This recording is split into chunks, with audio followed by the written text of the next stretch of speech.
خالدا فيها ذلك الخزي العظيم يحذر المنافقون أن تنزل عليهم سورة تنبئهم بما في قلوبهم قل استهزئوا إن الله مخرج ما تحذرون.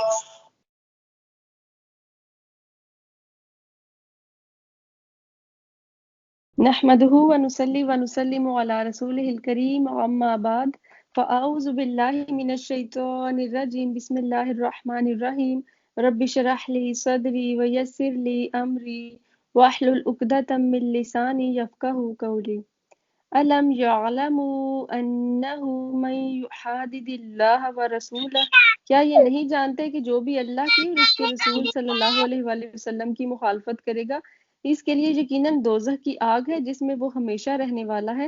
یہ زبردست رسوائی ہے. منافقوں کو ہر وقت اس بات کا کھٹکا لگا رہتا ہے کہ کہیں مسلمانوں پر کوئی صورت نہ اترے جو ان کے دلوں کی باتیں انہیں بتا دے. کہہ دیجئے کہ تم مذاق اڑاتے رہو، یقیناً اللہ تعالیٰ اسے ظاہر کرنے والا ہے جسے تم دبک رہے ہو. یعنی یہ منافقین کو ہر وقت یہ ڈر لگا رہتا تھا کہ کہیں ہمارا نفاق کھل کر سامنے نہ آ جائے. جیسے ہم اکثر کوئی کام غلط کر لیتے ہیں اور پھر اسی کو چھپانے میں سارا دن رات لگے رہتے ہیں کہ کہیں یہ میرا گناہ کھل نہ جائے دوسروں کے سامنے. تو بالکل اسی طرح سے منافقین بھی مطلب سکون میں نہیں رہ سکتے. ہر وقت وہ ایک اضطراب کی حالت میں ہے کہ کہیں اللہ تعالی ہماری کیفیت وحی کے ذریعے سے رسول اللہ صلی اللہ علیہ وآلہ وسلم اور مومنین کو بتا نہ دے اور ہمارا سارا بنا بنایا کھیل خراب نہ ہو جائے. اگر آپ ان سے پوچھیں تو صاف کہہ دیں گے کہ ہم تو یوں ہی آپس میں ہنس بول رہے تھے. کہہ دیجئے کہ اللہ اس کی آیتیں اور اس کا رسول ہی تمہاری ہنسی کے لیے رہ گئے ہیں. تو منافقین اللہ تعالیٰ کی آیات کا مذاق اڑایا کرتے تھے اور مومنین کا بھی مذاق اڑاتے تھے. ایون نبی صلی اللہ علیہ وآلہ وسلم کی شان میں بھی ایسے گستاخانہ کلمات کہتے تھے کہ مطلب نبی صلی اللہ علیہ وآلہ وسلم اور مومنین کے جو جذبات ہیں وہ مجروح ہو جایا کرتے تھے. تو ہر طرح سے یعنی یہ مسلمانوں کو تکلیف پہنچایا کرتے تھے. لیکن جب ان سے پوچھا جاتا تو صاف مکر جاتے اور کہتے کہ ہم تو بس یوں ہی آپس میں ہنسی مذاق کر رہے ہیں، ہم تو ٹائم پاس کر رہے ہیں، ہم تو بس دل لگی کر رہے ہیں، ہم تو بس ایک دوسرے کو ہنسا رہے ہیں. تو اللہ تعالیٰ نے فرمایا کہ ہنسی مذاق کے لیے کیا تمہارے پاس اللہ اور اس کی آیات اور اس کے رسول ہی رہ گئے ہیں؟ یعنی یہ چیزیں ایسی ہیں کہ ان کو مذاق کا نشانہ بنایا جائے. اگر تو تمہارا مقصد آپس میں ہنسی مذاق ہی ہوتا تو اس میں اللہ اور اس کی آیات اور اس کے رسول نہ آتے. تو یہ یقیناً تمہارے نفاق کا اظہار ہے، یعنی اللہ اور اس کے رسول کے خلاف بغاوت ہے جو تمہیں ان چیزوں پر ابھارتی ہے. آج ہم بھی ایسا ہی کرتے ہیں. مولویوں کو اور مساجد کو اور کسی خاص فرقے کو یا پھر دین کے جو مختلف شاعر ہیں، ریچولز ہیں، ان کا مذاق اڑانا شروع کر دیتے ہیں. یا پھر جنت جہنم کے بارے میں ایسے جوک سناتے ہیں کہ جس میں ایک بالکل ایسے لگتا ہے کہ جیسے وہ چیزیں مذاق ہیں، حالانکہ وہ ایک بہت بڑی حقیقت ہے. وہ اللہ تعالیٰ نے جیسے ہم نے سورۃ البقرہ میں پڑھ لیا ہے کہ وہ جو ایمان والے ہیں وہ تو غیب پر یقین رکھتے ہیں. تو یہ غیب کی خبروں میں سے، غیب کی چیزوں میں سے ہیں. تو اگر ہم ان کا مذاق اڑا رہے ہیں تو گویا ہم ان پر یقین ہی نہیں کر رہے. تو ایسے لطیفے، ایسی مجلسیں یا ایسی ڈسکشنز کہ جس میں اللہ، اس کے رسول اور قرآن کی آیات کا مذاق اڑایا جا رہا ہو، وہاں سے اٹھ جانا ہے. وہاں بات کرنا تو درکنار، ایسی باتیں سننا بھی گناہ کا کام ہے. تم بہانے نہ بناؤ، یقیناً تم اپنے ایمان کے بعد بے ایمان ہو گئے. اگر ہم تم میں سے کچھ لوگوں سے درگزر بھی کر لیں تو کچھ لوگوں کو ان کے جرم کی سنگین سزا بھی دیں گے. یعنی تم جو ایمان ظاہر کرتے ہو اللہ اور اس کے رسول کے مذاق اڑانے کے بعد اب اس کی کوئی حیثیت باقی نہیں رہی. اول تو وہ بھی نفاق پر ہی مبنی ہے جو تمہارا ایمان ہے، لیکن جو تم نے اللہ اور اس کے رسول کا مذاق اڑایا اور مسلمانوں پر تم نے انگلیاں اٹھائی ہیں تو اب تو کوئی گنجائش ہی باقی نہیں بچی. یعنی اب تو تمہارا نفاق کھل کر سامنے آ گیا. تم منافق مرد اور عورت آپس میں ایک ہی ہیں. تمام منافق مرد اور عورت آپس میں ایک ہی ہیں. یہ بری باتوں کا حکم دیتے اور بھلی باتوں سے روکتے ہیں اور اپنی مٹھی بند رکھتے ہیں. یہ اللہ کو بھول گئے تو اللہ نے انہیں بھلا دیا. بے شک منافق ہی فاسق اور بد کردار ہیں. تو منافقین جو حلف اٹھا کر مسلمانوں کو یہ یقین کراتے تھے کہ ہم تو تم ہی میں سے ہیں، تو اللہ تعالیٰ نے اس بات کو بھی کلیئر کر دیا کہ ایمان والوں سے ان کا کیا تعلق۔ البتہ یہ سب منافق، چاہے وہ مرد ہیں عورتیں ہیں، ایک ہی ہیں، یعنی کفر اور نفاق میں یہ ایک دوسرے سے بڑھ کر ہیں، ایک دوسرے کی مدد کے لیے یہ حاضر ہے، ایک دوسرے کو سپورٹ کر رہے ہیں۔ مومنین کے لیے یہ ذرا بھی مخلص نہیں ہے، یہ اللہ کو بھول گئے اور اللہ تعالیٰ نے ان کو بھلا دیا۔ استغفر اللہ۔ جیسے ایک اور جگہ پر آتا ہے نا کہ الیوم ننساکم کما نسیتم لقاء یومکم ھذا، آج ہم تمہیں اسی طرح بھلا دیں گے جس طرح تم ہماری ملاقات کے اس دن کو بھولے ہوئے تھے۔ یعنی حدیث میں آتا ہے نا کہ اللہ تعالیٰ ایک آدمی سے پوچھے گا کہ میں نے تجھے بیوی بچے دیے، زندگی دی، تمہیں اختیارات دیے، تو تم نے ان سب کو استعمال کرتے ہوئے یہ سوچا کہ تم ایک دن مجھ سے بھی ملو گے، یعنی میرے حضور حاضر ہوگے؟ تو وہ کہے گا کہ نہیں، میں آپ کی ملاقات پر یقین نہیں رکھتا تھا۔ تو اللہ تعالیٰ اس کو فرمائے گا کہ جس طرح تو نے مجھے بلا کر زندگی گزاری تو آج میں بھی تجھے بلائے دیتا ہوں۔ تو کتنے افسوس اور حسرت کا ہوگا وہ وقت کہ اللہ تعالیٰ کسی کی طرف نظر نہ کرے، اس کے گناہوں کو معاف نہ کرے، اس کی التجاؤں کو نہ دیکھے۔ اللہ تعالیٰ ان منافق مردوں، عورتوں اور کافروں سے جہنم کی آگ کا وعدہ کر چکا ہے، جہاں یہ ہمیشہ رہنے والے ہیں، وہی انہیں کافی ہے، ان پر اللہ کی پھٹکار ہے اور انہی کے لیے دائمی عذاب ہے۔ استغفر اللہ۔ مثل ان لوگوں کے جو تم سے پہلے تھے، تم میں سے وہ زیادہ قوت والے تھے اور زیادہ مال اور اولاد والے تھے، بس وہ اپنا دینی حصہ برت گئے، پھر تم نے بھی اپنا حصہ برت لیا، جیسے تم سے پہلے کے لوگ اپنے حصے سے فائدہ مند ہوئے تھے، اور تم نے بھی اسی طرح مذاقانہ بحث کی جیسے کہ انہوں نے کی تھی۔ ان کے اعمال دنیا اور آخرت میں غارت ہو گئے، یہی لوگ نقصان پانے والے ہیں۔ تو اللہ تعالیٰ کی آیات کا انکار کرنا اور نبی صلی اللہ علیہ وآلہ وسلم کا جھٹلانا، تو یہ اس لیے کہ ان کو دنیا کی محبت بڑی عزیز تھی، مال اور اولاد کی، مطلب اس کو پروان چڑھانے میں، اس کو دیکھنے میں دین کو بالکل بھلا دیا۔ تو ایسے کے بارے میں نبی صلی اللہ علیہ وآلہ وسلم نے فرمایا کہ یہ تو یہود و نصارہ کی علامات ہیں، یعنی یہ تو ان کی نشانیاں ہیں، لیکن قسم ہے اس ذات کی جس کے ہاتھ میں میری جان ہے، تم اپنے سے پہلے لوگوں کے طریقوں کی ضرور مطابقت کرو گے، بلشت بلشت، زرہ بزرہ اور ہاتھ بہاتھ، یہاں تک کہ اگر وہ کسی گو کے بل میں گھسے ہوں گے تو تم بھی ضرور گھسو گے۔ تو لوگوں نے پوچھا کہ اس سے آپ کی مراد کون لوگ ہیں؟ تو آپ صلی اللہ علیہ وآلہ وسلم نے فرمایا کہ اہل کتاب اور کون۔ تو یہ ان لوگوں کا طریقہ تھا کہ وہ مال اور اولاد کو چمکانے کی اس میں اللہ کو بلا بیٹھے، اور پھر یہ کہ انہوں نے مذاقانہ بحث کی۔ آج ہمیں بھی بحث کرنے کا بہت شوق ہوتا ہے، ہم کہتے ہیں کہ ایک دوسرے سے بحث برائے بحث ہم کرتے ہیں کہ آپ کی اس کے بارے میں کیا رائے ہے، وہ فلاں اسکول آف تھاٹ تو یہ کہتا ہے۔ تو بحث میں نہیں پڑھنا۔ اگر ہم صرف باتیں کرتے رہیں گے کہ فلاں اسکول آف تھاٹ ایسا ہے، فلاں اسکول آف تھاٹ ایسا ہے، ان کے قریب یہ بات اس طرح سے ہے، تو اس طرح ہم بحث میں پڑ جائیں گے اور عمل سے بالکل دور ہو جائیں گے۔ اور پھر دیکھیں کہ بحث ایسی چیز ہے کہ بات سے بات نکلتی چلی جاتی ہے، اور وہ بعض دفعہ اس حد تک جا پہنچتی ہے کہ لوگ قتل اور مارنے مرانے پر تل جاتے ہیں صرف اس بحث کی وجہ سے۔ تو دین کو بحث کا نشانہ مت بنائیں۔ بحث کرنی ہے تو اور بہت ساری چیزیں ہیں، اگر کسی کو بہت ہی شوق ہے بحث کرنے کا، ایٹ لیسٹ دین کے نام پر بحث نہ کی جائے۔ اگر کسی کو بات آپ نے بتا دی ہے، ایک بار آپ اس کے سامنے رکھ دیں کہ حق یہ ہے، اگر وہ مانتا ہے تو ٹھیک ہے، نہیں تو بحث کر کے اس کو غلط ثابت کرنا اور صرف باتیں ہی کرتے چلے جانا، تو یہ شیطان کا کام ہے، کیونکہ وہ انسان کو باتوں میں لگا کر عمل سے دور کرنا چاہتا ہے۔ بندہ مومن کے پاس تو اتنا ٹائم ہی نہیں ہے کہ وہ بحث میں لگا رہے، اس کے پاس تو کرنے کے لیے اتنا کچھ ہے، صبح سے لے کے شام تک۔ اگر وہ صرف نوافل ہی کا اہتمام کرے، اگر وہ روزے سے ہے، اور اگر اس نے اپنی تسبیحات کرنی ہے، صبح و شام کے اذکار کرنے ہیں، تو کہاں اس کو اتنی مہلت مل رہی ہے کہ وہ بیٹھ کر بحث کرتا رہے؟ تو بحث نہیں کرنی۔ جب بھی آپ کے ساتھ کوئی الجھے، بحث کرنے کی کوشش کرے دین کے نام پر، تو اس کو کہہ دیں کہ حق وہی ہے جو میں نے آپ کے سامنے رکھ دی ہے، میں بحث کر کے اپنا اور آپ کا ٹائم ضائع نہیں کرنے والی۔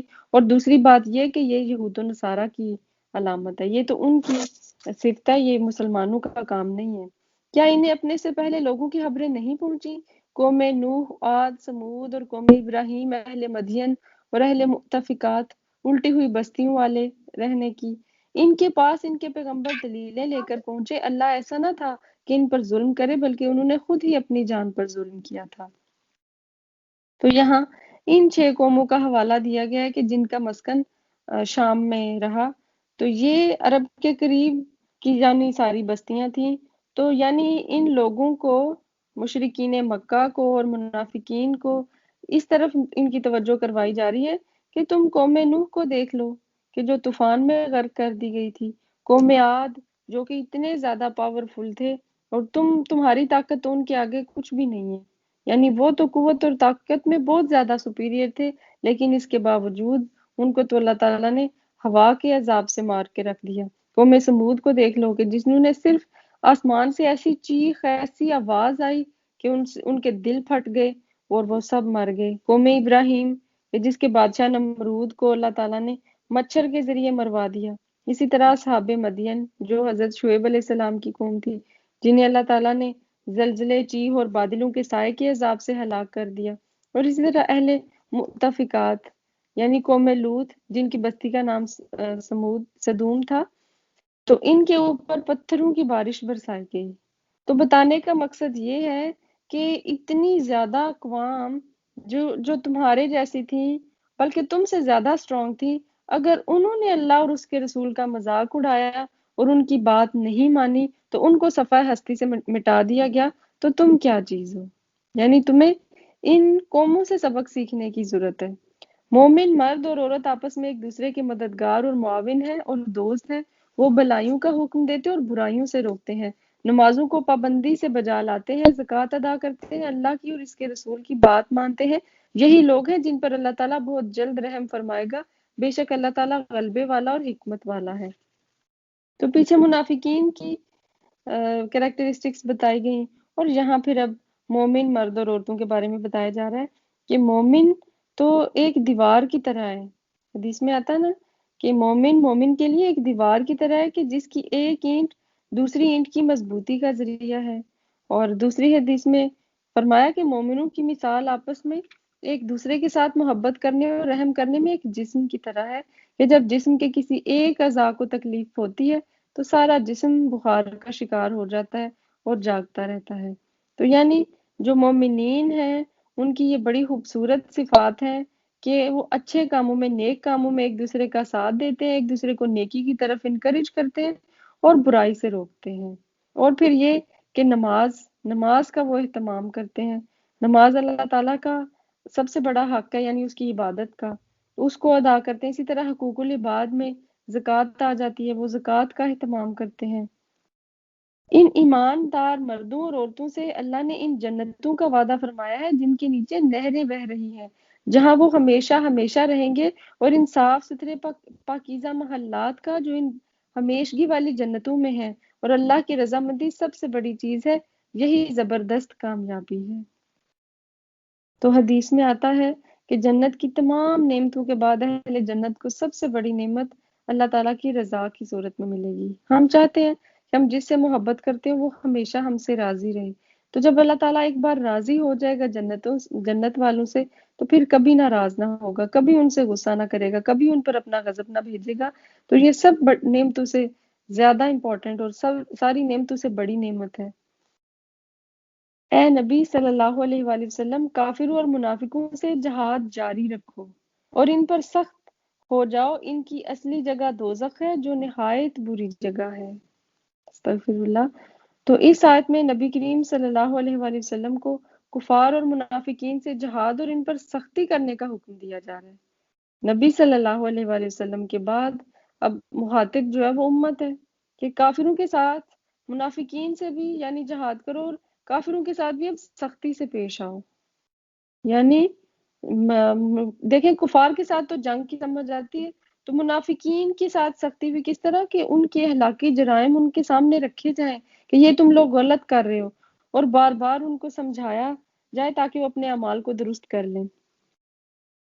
یہ اللہ کی قسمیں کھا کر کہتے ہیں کہ انہوں نے نہیں کہا، حالانکہ یقیناً کفر کا کلمہ ان کی زبان سے نکل چکا ہے اور یہ اپنے اسلام کے بعد کافر ہو گئے۔ تو اس کی تفسیر میں مختلف واقعات نقل کیے جاتے ہیں کہ جن میں منافقین نے رسول اللہ صلی اللہ علیہ وآلہ وسلم کی شان میں گستاخانہ کلمات کہے، تو جسے بعض مسلمانوں نے سن لیا، تو انہوں نے آ کر نبی صلی اللہ علیہ وآلہ وسلم کو بتایا کہ آپ کے بارے میں تو منافقین ایسی ایسی باتیں کر رہے ہیں۔ تو لیکن جب آپ صلی اللہ علیہ وآلہ وسلم نے ان سے پوچھا اس بارے میں، تو وہ تو قسمیں اٹھانے لگے کہ انہوں نے ایسی بات نہیں کی۔ تو جس پر یہ آیت اتری، تو اس سے یہ پتہ چلتا ہے کہ نبی صلی اللہ علیہ وآلہ وسلم کی شان میں جو گستاخی کرنا ہے یا غلط الفاظ کا استعمال ہے، وہ انسان کو ایمان کے درجے سے گرا کر کفر میں ڈال سکتا ہے۔ اور انہوں نے اس کام کا قصد بھی کیا جو پورا نہ ہو سکا، یعنی انہوں نے نبی صلی اللہ علیہ وآلہ وسلم کو طرح طرح سے نقصان پہنچانے کی کوشش کی، جیسے تبوک سے واپسی پر منافقین نے رسول اللہ صلی اللہ علیہ وآلہ وسلم کے خلاف ایک سازش کی، وہ اس میں بھی کامیاب نہ ہو سکے کہ 10-12 منافقین ایک گھاٹی میں آپ کے پیچھے لگ گئے، جہاں ان کو لگا کہ آپ صلی اللہ علیہ وآلہ وسلم جب اس اسپیسیفک پوائنٹ سے گزریں گے تو آپ کے ساتھ آپ کے صحابہ نہیں ہوں گے، تو ہم اس موقع کو غنیمت جانتے ہوئے آپ کا کام تمام کر دیں گے۔ تو ان کو یہی لگا اور انہوں نے اس کا یعنی ساری سازش، سارا پلان تیار کر لیا اور نبی صلی اللہ علیہ وآلہ وسلم کے پیچھے لگ گئے۔ تو جہاں رسول اللہ صلی اللہ علیہ وآلہ وسلم باقی لشکر سے بالکل الگ تقریباً تنہا رہ گئے تھے، تو ان کا منصوبہ یہی تھا کہ آپ پر حملہ کر کے آپ کا کام تمام کر دیں، لیکن اس کی اطلاع بھی وحی کے ذریعے سے آپ صلی اللہ علیہ وآلہ وسلم کو دے دی گئی، جس سے اللہ تعالیٰ نے آپ کو بچا لیا۔ یہ صرف اسی بات کا انتقام لے رہے ہیں کہ انہیں اللہ نے اپنے فضل سے اور اس کے رسول نے دولت مند کر دیا ہے۔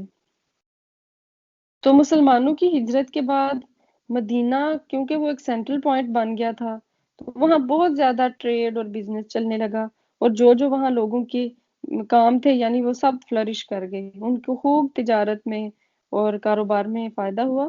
تو اللہ تعالیٰ یہی فرما رہے ہیں کہ ان کو اس بات کی ناراضگی ہے کہ اللہ تعالیٰ نے اپنے فضل سے ان کو غنی بنا دیا ہے، یعنی یہ ناراضگی والی یا غصے والی بات تو نہیں، بلکہ اس پر تو ان کو اللہ تعالیٰ کا شکر ادا کرنا چاہیے تھا کہ کہاں یہ فقر و فاقہ میں پڑے ہوئے تھے، اور کہاں یہ کہ اسلام کی وجہ سے مدینہ کو اتنی زیادہ اہمیت ملی اور پھر ان کے کاروبار میں کتنی زیادہ ترقی ہوئی۔ اگر یہ اب بھی توبہ کر لیں تو یہ ان کے حق میں بہتر ہے، اور اگر منہ موڑے رہیں تو اللہ تعالیٰ انہیں دنیا اور آخرت میں دردناک عذاب دے گا، اور زمین بھر میں ان کا کوئی حمایتی اور مددگار نہ کھڑا ہوگا۔ تو سورۃ التوبہ میں بار بار ان منافقین کو اور مشرکین کو توبہ کا رستہ دکھایا جا رہا ہے کہ اب بھی تمہارے پاس ٹائم ہے، توبہ کر لو اور اللہ تعالیٰ سے رجوع کر لو۔ ان میں وہ بھی ہیں جنہوں نے اللہ سے عہد کیا تھا کہ اگر وہ ہمیں اپنے فضل سے مال دے گا تو ہم ضرور صدقہ و خیرات کریں گے اور اچھی طرح نیکوکاروں میں ہو جائیں گے، لیکن جب اللہ نے اپنے فضل سے انہیں دیا تو یہ اس میں بخیلی کرنے لگے اور ٹال مٹول کر کے منہ موڑ لیا۔ تو ہم بھی اکثر ایسا کرتے ہیں، ہم کہتے ہیں فلاں کو تو اللہ تعالیٰ نے اتنا دیا ہوا ہے، اگر اس کی جگہ پر میرے پاس اتنا مال ہوتا میں تو دین کے بڑے کام کرتی، میں تو بڑے بڑے انسٹیٹیوٹس بنواتی، اور میں یتیموں کی ہیلپ کرتی، اور میں بیواؤں کے رائٹس کو پروٹیکٹ کرتی۔ تو ان لوگوں کے پاس تو مال ہے، یہ کچھ نہیں کرتے۔ لیکن جب اللہ تعالیٰ ہمیں مال عطا کر دیتا ہے تو ہمیں اس کو بڑھانے کی بھی ساتھ ہی ہوس اور حرص لگ جاتی ہے، یعنی جتنا مال ملتا جاتا ہے انسان کبھی بھی اس پہ سیٹسفائیڈ نہیں ہوتا، جتنا مل جاتا ہے اسے اگلے کی خواہش کرتا ہے۔ جیسے حدیث میں بھی آتا ہے نا کہ ابن آدم کو اگر 2 سونے کی وادیاں بھی مل جائیں تو وہ تیسرے کی خواہش کرنے لگے گا، لیکن اس کا پیٹ مٹی کے علاوہ کوئی چیز نہیں بھر سکتی۔ دیکھیں جو ہم کھاتے ہیں وہ مٹی سے ہی آتا ہے نا، جو اناج، سبزی، دال وغیرہ، تو ہم سونا چاندی یا پیسے تو نہیں کھا سکتے، مٹی سے ہی ہمارا پیٹ بھر رہا ہے، یا یہ کہ جب ہم مٹی میں جائیں گے تو ہی ہمارا پیٹ بھرے گا، اس سے پہلے ہمارا لالچ ختم ہونے کو نہیں ہے۔ تو کبھی بھی ہم یہ نہ سوچیں کہ اگر مجھے یہ اتنی دولت ملے گی، جب میں کروڑ پتی ہوں گی تو میں صدقہ کروں گی۔ اللہ نے جتنا دیا ہے ہم اسی میں سے اپنی نیکی کا کوئی رستہ نکال لیں۔ اللہ تعالیٰ یہ نہیں دیکھے گا کہ تم نے کتنے لاکھوں کروڑوں خرچ کیے، اگر دیکھیں کسی کے پاس ہے ہی صرف 500 اس کی ایک دن کی آمدن ہے، تو اگر اس میں سے وہ 200 خرچ کر رہا ہے تو اس کا 200 اس 2 لاکھ سے کئی گنا امپورٹنس رکھتا ہے، اللہ کے حضور زیادہ اہمیت کا حامل ہوگا کہ جس کی ایک دن کی آمدن 2 لاکھ ہے۔ تو اللہ نے یہ بھی تو دیکھنا ہے نا کہ آپ کتنے میں سے اس کے رستے میں خرچ کر رہے ہیں، وہ یہ نہیں دیکھے گا کہ آپ کتنا خرچ کر رہے ہیں، اس نے جتنا آپ کو دیا تو جتنے وہ آپ کے رزق کے دروازے کھولتا چلا جائے تو ہمارا کام یہ ہے کہ ہم دینے کے دروازے بھی اور زیادہ کھول دیں، لیکن ہم کیا کہتے ہیں کہ ایک طرف بوری کا منہ کھلا رہے، ہماری بوریاں بھرتی چلی جائیں، لیکن ہم کوئی اس میں سوراخ بھی نہ رہنے دیں کہ ہمارا مال کسی اور کی طرف نکل جائے۔ بس اس کی سزا میں اللہ نے ان کے دلوں میں نفاق ڈال دیا اللہ سے ملنے کے دنوں تک، کیونکہ انہوں نے اللہ سے کیے ہوئے وعدے کا خلاف کیا اور کیونکہ جھوٹ بولتے رہے۔ کیا وہ نہیں جانتے کہ اللہ تعالیٰ کو ان کے دل کا بھید اور ان کی سرگوشی سب معلوم ہے، اور اللہ تعالیٰ غیب کی تمام باتوں سے باخبر ہے؟ اس میں منافقین کے لیے سخت وعید ہے کہ جو اللہ تعالیٰ سے وعدہ بھی کرتے ہیں اور پھر اس کی پرواہ نہیں کرتے۔ تو گویا وہ یہ سمجھتے ہیں کہ اللہ تعالیٰ ان کی چھپی ہوئی باتوں اور ان کے سیکرٹس کو جانتا ہی نہیں ہے، حالانکہ اللہ تعالیٰ تو سب کچھ جانتا ہے، وہ تو علام الغیوب ہے، وہ غیب کی تمام باتوں سے باخبر ہے۔ تو چاہے کمٹمنٹ اللہ کے ساتھ ہو یا دوسرے انسانوں کے ساتھ، وعدہ خلافی نہیں کرنی ہے، یہ انسان کے جھوٹا اور منافق ہونے کی نشانی ہے۔ کیا وہ نہیں جانتے کہ اللہ تعالیٰ کو ان کے دل کا بھید اور ان کی سرگوشی سب معلوم ہے، اور اللہ تعالیٰ غیب کی تمام باتوں سے باخبر ہے؟ جو لوگ ان مسلمانوں پر تانا زنی کرتے ہیں، جو دل کر کرتے ہیں، اور ان لوگوں پر جنہیں سوائے اپنی محنت مزدوری کے اور کچھ میسر ہی نہیں، پھر یہ ان کا مذاق اڑاتے ہیں، اللہ بھی ان سے مذاق کرتا ہے کہ یہ دردناک عذاب ہے۔ تو جب مسلمان خرچ کیا کرتے تھے اللہ تعالیٰ کے دین کے راستے میں اپنی اپنی استطاعت کے مطابق، تو اگر وہ زیادہ لے آتے مال تو یہ لوگ ان کے بارے میں اس طرح سے باتیں کرتے کہ دیکھو یہ تو بہت شو آف کر رہا ہے، یہ تو لوگوں کو دکھانے کے لیے خرچ کر رہا ہے، یا یہ تو بہت ہی بے وقوف ہے، اس نے سارا ہی کچھ اسلام کے لیے باہر نکال دیا تو خود کیا کرے گا۔ اور اگر کوئی بیچارہ مسلم کہ جس کے پاس دینے کے لیے زیادہ نہیں تھا، تو وہ اگر کم مال لے کر آتا تو یہ پھر بھی اس پر ہنسنے لگتے، پھر کہتے کہ یہ دیکھو کہ ذرا سے مال سے یہ اسلام کو ترقی دینے چلا ہے، تم اتنے تھوڑے سے مال سے بہتر نہیں تھا کہ لاتے ہی نہ، اس نمک سے کیا فرق پڑ جانا ہے، اس ذرا سی کھجوروں سے کیا فرق پڑ جانا ہے، اس ذرا سی کوئی درہم دینار سے کیا فرق پڑنے لگا اسلام کو۔ تو یوں منافقین مسلمانوں کو ڈسکریج کرتے تھے، یعنی جو زیادہ لانا چاہتا پھر وہ منافقین کے تعانوں کا سوچ کر وہ بھی نہ لاتا، اور جس کو کم خرچ کرنے کی اللہ تعالیٰ نے استطاعت دی تھی، یعنی اس کے پاس اتنا مال ہی نہیں تھا، تو وہ بھی پھر جھجکتے ہوئے لے کر آتے کہ یہ منافقین تو مذاق اڑائیں گے۔ تو اللہ تعالیٰ فرما رہا ہے کہ اللہ تعالیٰ تو ان کا مذاق اڑائے گا۔ قیامت کے دن جب یہ دیکھیں گے اپنے ان اعمال کا بدلہ تو پھر یہ پچھتائیں گے۔ ان کے لیے تو استغفار کر یا نہ کر، اگر تو 70 مرتبہ بھی ان کے لیے استغفار کرے تو بھی اللہ انہیں ہرگز نہیں بخشے گا۔ تو یعنی کتنی بھی کثرت سے آپ ان کے لیے معافی مانگ لیں، اللہ تعالیٰ ان کو ہرگز معاف نہیں فرمائے گا۔ تو یہاں پر جو 70 ٹائمز کا یوز کیا گیا ورڈ، وہ اس لیے کہ یہ کثرت کے لیے استعمال ہوتا ہے، اس کا یہ مطلب نہیں ہے کہ اگر وہ 70 سے زیادہ بار معافی مانگیں گے ان کے لیے تو ان کو معافی مل جائے گی، یعنی ان کی مغفرت نہیں ہونے والی۔ یہ اس لیے کہ انہوں نے اللہ سے اور اس کے رسول سے کفر کیا ہے، ایسے فاسق لوگوں کو رب کریم ہدایت نہیں دیتا۔ تو جو لوگ یعنی نفاق میں پڑے ہوئے ہیں تو اللہ تعالیٰ پھر ان کے دلوں پر ایسے کفر لگا دیتا ہے کہ وہ ہدایت کو سمجھ ہی نہیں پاتے، یعنی ایک بار اگر کسی کے دل میں نفاق آ جائے تو پھر دوبارہ اس دل میں ہدایت جانا بہت ناممکن ہے۔ پیچھے رہ جانے والے لوگ رسول اللہ صلی اللہ علیہ وآلہ وسلم کے جانے کے بعد اپنے بیٹھ رہنے پر خوش ہیں۔ یہ منافقین ہی کا ذکر ہے کہ جو تبوک میں نہیں گئے تھے اور لیم ایکسکیوزز کر کے انہوں نے پرمیشن لے لی تھی کہ ہمیں تو گھر ہی رہنے دیا جائے، اور پھر وہ بڑے آرام کر رہے تھے، وہ سوچ رہے تھے کہ کہاں سارے مسلمان اتنی لمبی مسافت طے کر کے وہاں اپنی جان ہتھیلیوں پہ رکھے اور گرمی میں بھوک اور پیاس سے سڑ رہے ہوں گے، اور کہاں ہم گھر میں اپنے آرام سکون سے اپنے بیوی بچوں کے پاس ہنس کھیل رہے ہیں، سائے میں بیٹھے ہیں، کھایا پیا انجوائے کیا ہے۔ تو وہ بڑے خوش ہیں۔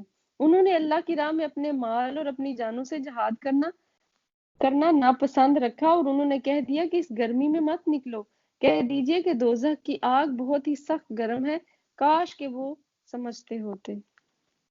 یعنی اگر ان کو علم ہوتا کہ جہنم کی آگ اس کی دنیا کی آگ کے مقابلے میں کتنی زیادہ سخت ہے، جیسے کہ حدیث میں بھی آتا ہے کہ دنیا کی آگ جہنم کی آگ کا 70واں حصہ ہے، یعنی جہنم کی آگ کی شدت دنیا کی آگ سے 69 ٹائمز زیادہ ہے۔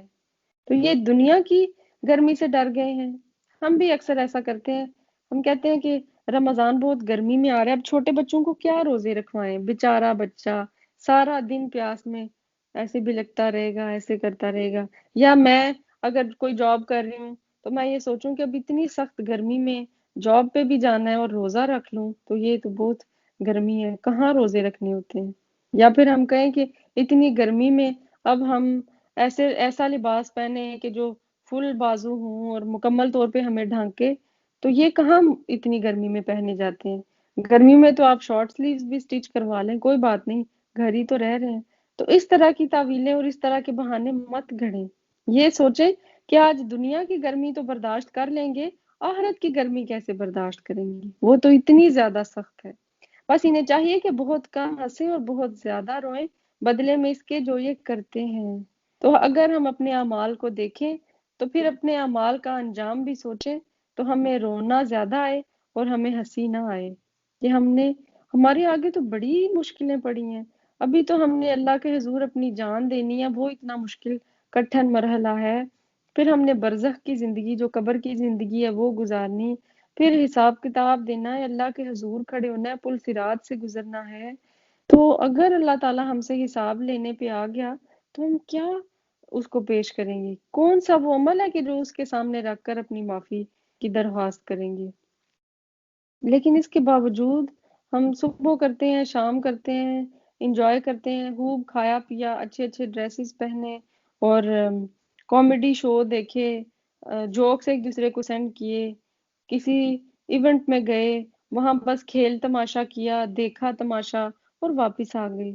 تو زندگی کو ہم نے تو ٹھیک معنوں میں لہو و لعب بنا لیے، کھیل تماشا بنا کے خود ہی ہم نے اپنی زندگیوں کو رکھ لیا۔ تو یہ زندگی جس نے نان سیریس لی تو پھر وہ روئے گا۔ تو اس لیے اپنے اعمال کو یاد کر کے، اپنے گناہوں کو یاد کر کے انسان کو رونا چاہیے۔ نبی صلی اللہ علیہ وآلہ وسلم نے فرمایا کہ جو کچھ میں جانتا ہوں اگر تم جان لو تو بہت کم ہنسو اور زیادہ رو۔ تو انسان کو چاہیے کہ اپنی خطاؤں کو یاد کر کے رویا کرے۔ اگر ہم اپنی ایک ایک غلطی کو اللہ کے حضور یاد کریں، اللہ تعالیٰ on that time مجھ سے یہ گناہ بھی ہو گیا تھا، میں نے یہ مسٹیک بھی کر دی تھی، میرا وہاں بھی کنٹرول لاسٹ ہو گیا تھا، مجھ سے یہ بھی میرا پاؤں پھسل گیا تھا، اس گناہ میں بھی میں گر گئی تھی۔ تو اللہ تعالیٰ اتنے گناہ، تو انسان پھر آٹومیٹیکلی شرمندہ ہونے لگے گا۔ ہم گناہ کر کے بھول جاتے ہیں لیکن اللہ تعالیٰ نہیں بھولا۔ اگر ہم ان گناہوں کو یاد کر کے ان پر رو دیں گے تو انشاءاللہ اللہ تعالیٰ ہمارے اس آنسو، یعنی وہ ایک آنسو جو ہم نے اللہ کے خوف میں بہایا ہوگا، وہ جہنم کی اتنی زیادہ آگ کو بجھانے کے لیے کافی ہو جائے گا۔ بس اگر اللہ تعالیٰ آپ کو ان کی کسی جماعت کی طرف لوٹا کر واپس لے آئے، پھر یہ آپ سے میدان جنگ میں نکلنے کی اجازت طلب کرے تو آپ کہہ دیجئے کہ تم میرے ساتھ ہرگز نہیں چل سکتے۔ یعنی اگر نیکسٹ ٹائم یہ کسی جنگ میں جانے کی خواہش کریں بھی تو اب ان کو اجازت ہی نہ دی جائے، تو آپ کہہ دیجئے کہ تم میرے ساتھ ہرگز نہیں چل سکتے اور نہ میرے ساتھ تم دشمنوں سے لڑائی کر سکتے ہو۔ تم نے پہلی مرتبہ ہی بیٹھ رہنے کو پسند کیا، بس تم پیچھے رہ جانے والوں میں سے ہی بیٹھے رہو۔ یعنی اب تمہاری اوقات ہی نہیں ہے کہ تم ہمارے ساتھ آؤ اور جہاد میں شامل ہو۔ جس طرح تم نے پہلے گھر میں بیٹھ رہنا، عورتوں، بچوں اور بوڑھوں کے ساتھ ہو لینا پسند کیا، یعنی جنگ میں آپ نے شرکت کو ناپسند کیا، تو اب یہی تمہارے لیے صحیح ہے کہ تم اسی عورتوں اور بچوں کی کیٹیگری میں ہی پڑے رہو، وہیں تم گھر میں ہی آرام فرماؤ، اب تمہاری ہمیں کسی ایفرٹ کی ضرورت نہیں ہے۔ ان میں سے کوئی مر جائے تو آپ اس کی جنازے کی نماز ہرگز نہ پڑھیں اور نہ اس کی قبر پر کھڑے ہوں۔ تو اس آیت کے بارے میں آتا ہے کہ عبداللہ بن ابی کے بارے میں نازل ہوئی کہ لیکن حکم دیکھیں کہ عام ہوتا ہے۔ ویسے تو آیت اسپیسیفکلی کسی خاص اس کا شان نزول بھی ہو سکتا ہے، لیکن قرآن کیونکہ جامع کتاب ہے، یہ قیامت کے دن تک آنے والے ہر شخص کے لیے ہے، تو اس کی جو ہر آیت ہے اگر وہ اسپیسیفکلی کسی کے بارے میں آیت آئی ہے تو اس کا یہ مطلب نہیں ہے کہ اس کو جنرلی لیا نہیں جا سکتا، ہم ہر آیت کو اپنے اوپر لیا کریں۔ تو اس میں ہے کہ اس کی شان نزول میں کہ جب عبداللہ بن ابی کا انتقال ہوا تو اس کے بیٹے عبداللہ جو کہ مسلمان ہو چکے تھے اور رسول اللہ صلی اللہ علیہ وآلہ وسلم کی خدمت میں حاضر ہوئے اور آ کر کہا کہ آپ تبرک کے طور پر اپنی شرٹ عنایت کر دیں تاکہ میں اپنے باپ کو اس میں کفنا دوں، اور دوسرا یہ کہ آپ آ کر نماز جنازہ بھی پڑھا دیں۔ تو آپ نے اپنی شرٹ بھی عطا کر دی ان کو، اور نماز جنازہ پڑھانے کے لیے بھی تشریف لے گئی۔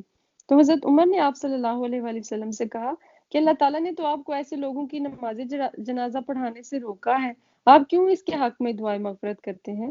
تو آپ صلی اللہ علیہ وآلہ وسلم نے فرمایا کہ اللہ تعالیٰ نے مجھے اختیار دیا ہے، یعنی روکا نہیں ہے۔ اللہ تعالیٰ نے فرمایا کہ اگر تو 70 مرتبہ بھی ان کے لیے استغفار کرے گا تو اللہ تعالیٰ انہیں معاف نہیں فرمائے گا، تو میں 70 مرتبہ سے زیادہ ان کے لیے استغفار کروں گا۔ تو آپ نے بہرحال نماز جنازہ پڑھا دی، تو جس پر اللہ تعالیٰ نے یہ آیت نازل فرما دی کہ آئندہ کسی منافق کے حق میں آپ دعا نہیں کریں گے، نہ ہی آپ اس کا جنازہ پڑھائیں گے۔ یہ اللہ اور اس کے رسول کے منکر ہیں اور مرتے دم تک بدکار بے اطاعت ہی رہے، یعنی جو اس پر مر گیا کفر اور فسق پر ہی، اس کو توبہ کی توفیق نہ ہوئی، تو پھر اس کے لیے دعائیں مغفرت نہیں کی جا سکتی۔ آپ کو ان کے مال اور اولاد کچھ بھی بھلے نہ لگے، یعنی آپ کو دھوکے میں نہ ڈالیں، آپ زیادہ حیرت زدہ نہ ہوں۔ اللہ کی چاہت یہی ہے کہ انہیں ان چیزوں سے دنیاوی سزا دے اور یہ اپنی جانیں نکلنے تک کافر ہی رہیں۔ تو اگر کوئی کافر مر رہا ہو تو کیا مال اور اولاد اس کو اس عذاب سے بچا لے گی یا اس موت سے بچا لے گی؟ بالکل نہیں۔ تو یہ مال اور اولاد ہم اکثر دیکھتے ہیں کہ جو اللہ تعالیٰ کے نافرمان ہیں، اللہ تعالیٰ نے ان کو اتنی نعمتوں سے نوازا ہوتا ہے کہ ہم پریشان ہو جاتے ہیں کہ یہ لوگ بھی تو ہیں نا، یہ کتنے کافر ہیں، اللہ کے ساتھ کتنا شرک کرتے ہیں، لیکن اس کے باوجود اللہ نے ان کو کتنا نوازا ہے۔ تو بات یہ ہے کہ اللہ تعالیٰ نے ان کو ڈھیل دے دی کہ تم نے دنیا میں جتنے مزے اڑانے ہیں اڑا لو، جب اللہ تعالیٰ ان کی رسی کھینچے گا، یعنی ان پر اپنا دائرہ تنگ کر دے گا، تو پھر ان پر ایسے عذاب کی مار پڑے گی کہ جو کبھی نہ ختم ہونے والا ہوگا۔ جب کوئی صورت اتاری جاتی ہے کہ اللہ پر ایمان لاؤ اور اس کے رسول کے ساتھ مل کر جہاد کرو، تو ان میں سے دولت مندوں کا ایک طبقہ آپ کے پاس آ کر یہ کہہ کر رخصت لے لیتا ہے کہ ہمیں تو بیٹھے رہنے والوں میں ہی چھوڑ دیجیے۔ تو یہ انہی منافقین کے بارے میں بھی بتایا جا رہا ہے کہ جن کی نعمتوں نے ان کو اتنا گم کر لیا کہ وہ کسی طرح سے بھی نعمتوں کو چھوڑنے کے لیے تیار نہیں ہے، اور ان نعمتوں کو دین کے لیے استعمال بھی نہیں کرتے۔ ہمیں بھی اللہ تعالیٰ نے بہت نوازا ہوتا ہے، ہمارے پاس مال بھی ہے، اولاد ہے، صحت ہے، اللہ نے بہت انٹیلیجنس دیا ہے، لیکن ہم ان کو دنیا میں تو استعمال کرتے ہیں دنیا کے فائدے حاصل کرنے کے لیے، لیکن ہم جب بچہ پیدا ہوتا ہے اس وقت سے لے کر 16-18 ایئر تک تو وہ پڑھتا رہتا ہے، اس کے بعد وہ جاب میں لگ جاتا ہے، اپنا کریئر سیٹ کرتا ہے، یعنی وہ اپنے انٹیلیجنس کو، اپنے ہاتھ پاؤں آنکھیں کان ناک دل ہر چیز کو، اپنے مال و دولت کو، اپنے گھر سکون کو کس کے لیے استعمال کرتا رہتا ہے اور بوڑھا ہو جاتا ہے۔ ہم سب اسی طرح ہیں، صرف دنیا کے لیے۔ تو اللہ تعالیٰ ان لوگوں کے بارے میں فرما رہے ہیں کہ یہ دنیا کی آسائشوں میں اور اپنے جو کمفرٹ زون کو چھوڑنے کے لیے اس قدر یہ ریلکٹنٹ ہو گئے ہیں کہ ان کا دل ہی نہیں چاہتا اللہ کے حضور نکلنے کے لیے۔ آج ہمیں کہا جائے نا کہ آؤ دین کا کام کرو، کچھ سیکھو، کچھ سکھاؤ، ہم کہتے ہیں میرا گھر ڈسٹرب ہو جاتا ہے، میرے بچے ڈسٹرب ہو جاتے ہیں۔ ہوتے ہیں تو ہونے دیں، اللہ اس بات کا زیادہ حقدار ہے کہ آپ اس کا حق ادا کریں۔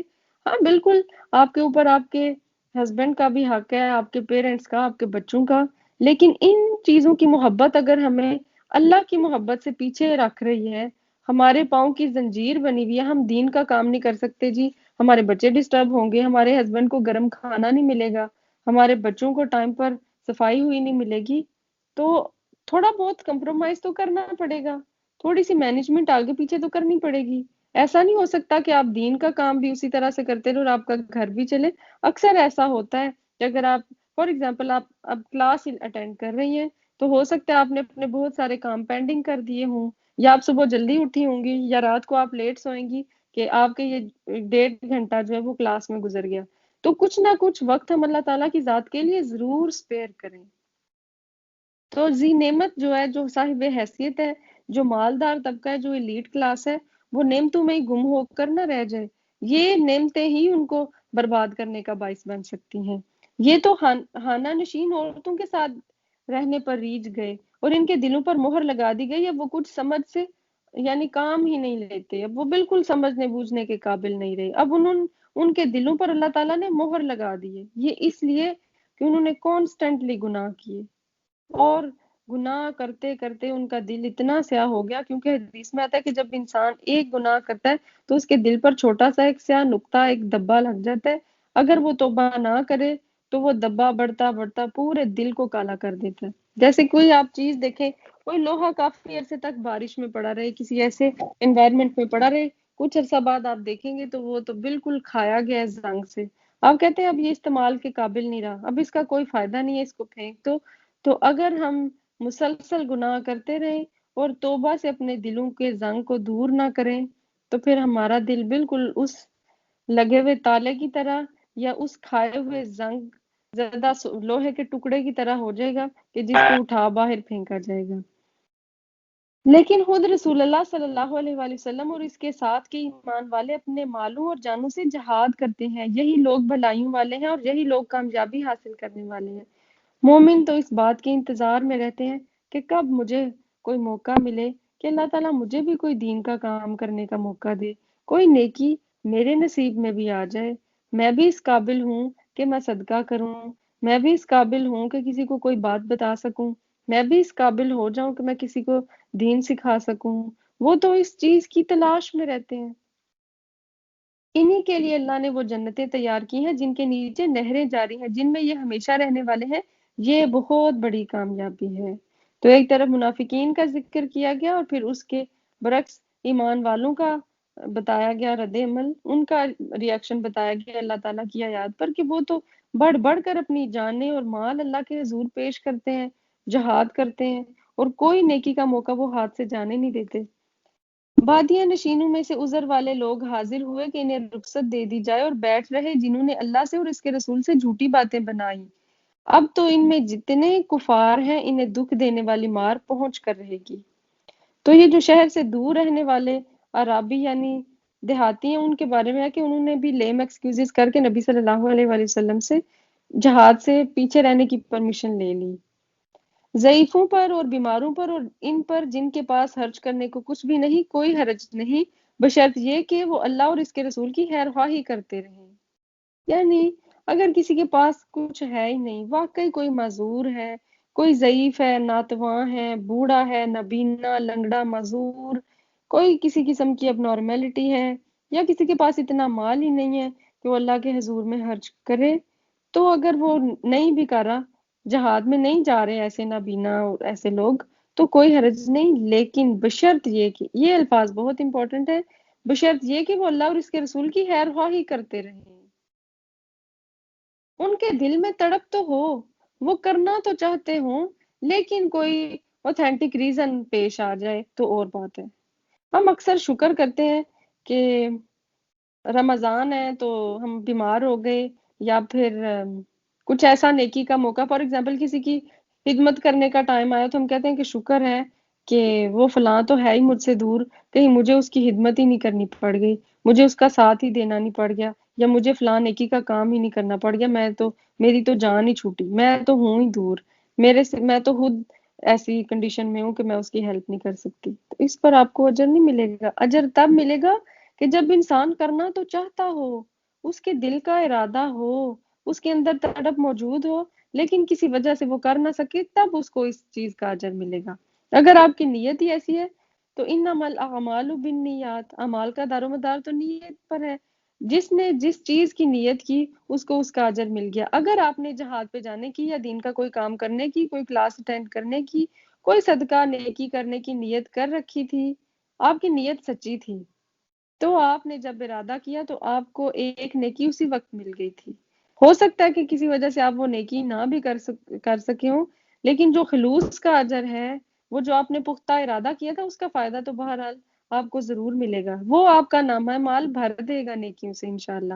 ایسے نیک کاروں پر الزام کی کوئی راہ نہیں، اللہ تعالیٰ بڑی مغفرت اور رحمت والا ہے.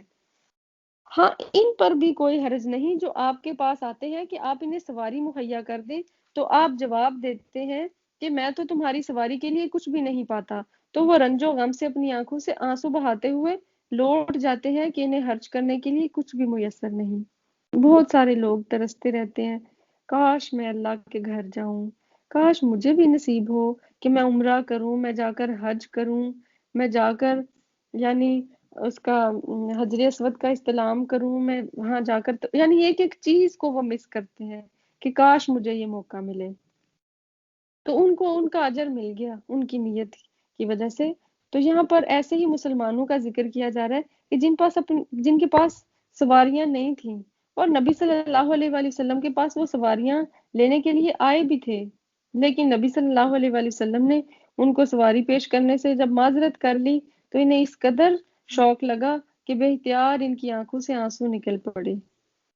کتنے یہ مخلص مسلمان ہیں کہ ان کے پاس ہے کچھ نہیں لیکن وہ کرنا چاہتے ہیں، انہوں نے ایفرٹ بھی کی، ادھر ادھر سے مانگا بھی لیکن نہیں ملا. تو ایسے ہی لوگوں کے بارے میں نبی صلی اللہ علیہ وآلہ وسلم نے فرمایا کہ تمہارے پیچھے مدینے میں کچھ لوگ ایسے بھی ہیں کہ تم جس وادی کو بھی طے کرتے ہو اور جس راستے پر بھی چلتے ہو تمہارے ساتھ وہ اجر میں برابر کے شریک ہیں. تو صحابہ کرام نے پوچھا کہ یہ کیسے ہو سکتا ہے جبکہ وہ تو مدینے میں بیٹھے ہیں. تو آپ صلی اللہ علیہ وآلہ وسلم نے فرمایا کہ عذر نے ان کو وہاں روک دیا ہے. تو اگر آپ کے پاس اس قدر استطاعت نہیں ہے کہ آپ حج اور عمرے پہ جائیں، آپ دین کا کوئی کام کریں، لیکن آپ کی نیت خالص ہے، آپ پریشان ہوتے ہیں، اس کے بارے میں سوچ کر تڑپتے ہیں، تو اللہ تعالیٰ اس کا ہی آپ کو اجر دے دے گا. بے شک انہی لوگوں پر راہ الزام ہے جو باوجود دولت مند ہونے کے آپ سے اجازت طلب کرتے ہیں. یہ خانہ نشین عورتوں کے ساتھ دینے پر خوش ہے اور ان کے دلوں پر مہر خداوندی لگ چکی ہے جس سے وہ محض بے علم ہو گئے ہیں. جیسے ہمارے ہاں کہا جاتا ہے نا کہ جو آدمی کام نہ کرے کہ تم تو چوڑیاں پہن کر عورتوں میں ہی شامل ہو جاؤ، تم گھر ہی بیٹھے رہا کرو، بس عورتوں کی طرح کمرے میں گھسے رہا کرو. تو ان کے بارے میں بھی کہا جا رہا ہے کہ یہ تو وہ لوگ ہیں جو جہاد سے پیچھے رہ گئے کہ وہ عورتوں کے لیول پر آ گئے، وہ معذور بچوں اور بیماروں اور بوڑھوں کے لیول پہ رہنا پسند کرتے ہیں. یعنی ان کے پاس ریزن تو کوئی نہیں لیکن انہوں نے پھر بھی عورتوں کے ساتھ رہنا پسند کیا. 11th پارہ.